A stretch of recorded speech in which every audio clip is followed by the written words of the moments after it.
Happy Tuesday! So, it's another gloomy day. Ayan, 4 o'clock na. Pero magdidilig na ako ng ating bagong gymnose. Ayan, so bagong gymnose naman ang ating didiligan. So, ibababa ko lang sila lahat, yung mga bago natin.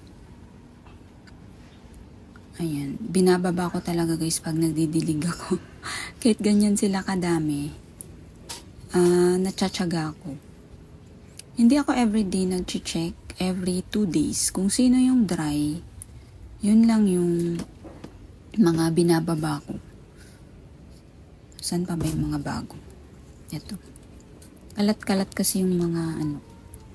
Yan, binababa ko talaga sila. Hindi ako nagdidilig dyan sa ano, sa ating rack. Ito pa yung bago. Yan, sinatsaga ko yan. Ganda talaga nitong sepyang to. Ang kintabi.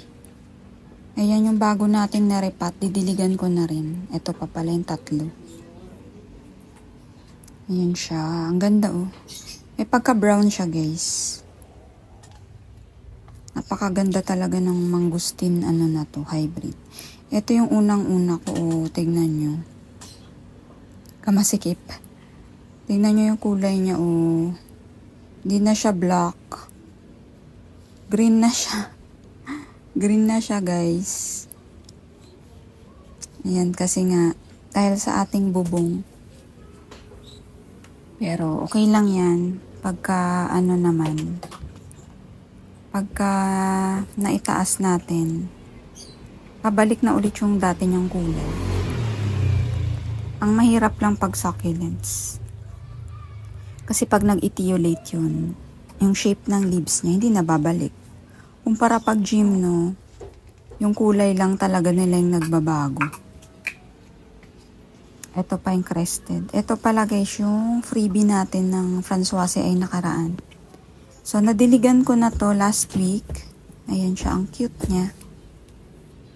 Yan, so, didiligan ko na rin siya ulit ngayon. So, pangalawang dilig nyo na. Yan, tapos yung crested pa natin. Ito yung nag-iisa kong crested. Ayan, naibaba ko na yung mga bago natin. Ito muna yung unahin kong pagdilig. So, hindi kagaya ng succulents na gumagamit ako ng controlled watering. Ito na yung gamit ko, yung hose na talaga. Pero, nilalagay ko siya sa mist. Kasi yun yung pinaka-gentle. Yan, yung mist. Kasi hindi ko naman sila full watering. Binabasa ko lang talaga yung pinaka-ibabaw. So, pinaka-ibabaw lahat ng lupa. Ganito lang guys, oh. Yan, binabasa ko lang talaga yung ibabaw. Tapos, yun na. Okay na yun. Basta mabasa lang lahat. Yan, ganyan. Hindi siya full ha. Hindi ko hinahayaang tutuloy yung tubig. Ito. Basta lang mabasa yung lupa. Ganun. So, the following week, pero after 5 to 7 days, magdidilig ulit ako. Yun na yung full watering ko sila. Yan. So, ganito lang. So, hindi ko rin muna binabasa yung katawan. Tsaka na lang pag naka 1 buwan na. Or minsan nga pagka after 2 weeks, nababasa ko na rin yung katawan nila. Pero ganyan lang ako sa unang dilig nila. Ganyan. Ito, si crested. Ayan, sure ako marami ng ugat to. Yan, nakakatuwang makakatuwa pag nadiligan na sila. Kasi parang yung roots ay na. Eto, konti lang lagay ko guys. Hindi ko kabisado to. Yan, pwede na yan. Hindi ko kabisado to eh. Kasi nga yung isa nito, may lusaw to, diba? Yung dumating sa akin. So, ayan lang. Ganyan lang guys. Tapos, ibabalik ko na rin sila sa rack nila mamaya. Yan, di naman sila full watering eh. Tapos, itong bago nating narepat, iaano ko din to, didiligan ko na rin yan sila. Tsaka yung mga ibang dry, ito tuyo pa oh. Matagal matuyo talaga ngayon kasi nag-uulan. Ayan oh, yung narepat natin, yan didiligan ko rin to mamaya.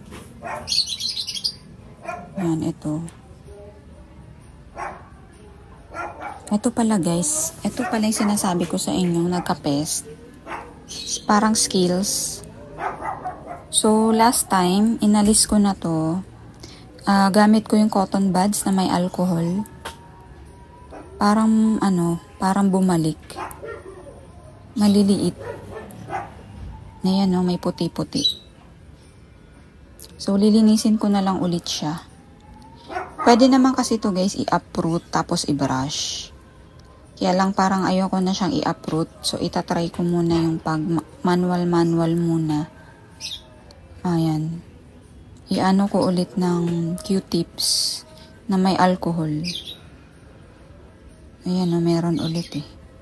So, sa lahat ng gymnos ko, first time kong magka-pest dito sa LB clamp na to. Ayan, dinagdagan ko na nga ng Starkle G yun eh. Ayan. So, pag may tray, hindi mahirap ibaba. Bubuhatin lang. Tas balik. Yeah, kaya din ako nag-tray sa kanila. Para sa pagdidilig ko. Ay, meron pa pala. Ito. Yung isa kong sepia tone. So, hindi natin siya nadiligan. Ayan, sinama ko kasi siya dun sa sa mga hindi bagong tanim. Ayan, hindi yan natulo. Ayan, wala. Ayan, ito kasi yung isa kong sepia tone ang nakalagay dyan. Pinalitan ko. Kasi mas gusto ko yung kulay nung bago. Ayan, may favoritism agad, diba? Hindi naman. Tingnan nyo to, nawawalan na talaga ako ng pag-asa guys sa klabatong. Ayan o, dilaw na yung isa o. Kaya pa? Wala, hindi ko na to inaasahan. Hindi talaga ako nabubuhayan ng klabatong. Nakailang na ako, ilang pots. Pangatlo pa lang to. Third pot ko pa lang yan. Yan, magdidilig din ako ng Françoise ay. Ganda o. Tsaka yung mga ibang dry na gymno. Yan. Chine-check ko yan guys isa-isa. Kung sino ang dry. Yun lang yung didiligan ko. Hindi sila yung sabay-sabay kasi syempre, iba-iba yung size ng pot. Tapos, iba-iba rin yung gymno. May variegated, may green. So, hindi pare-parehas yung mga ugat nila.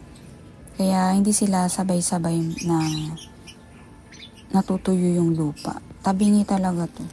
Ewan ko ba bakit. Yan. So, check ko pa kung sino yung mga tuyo dyan. So, yan. Babalik ko na rin to sa kanilang rack. Thank you for watching!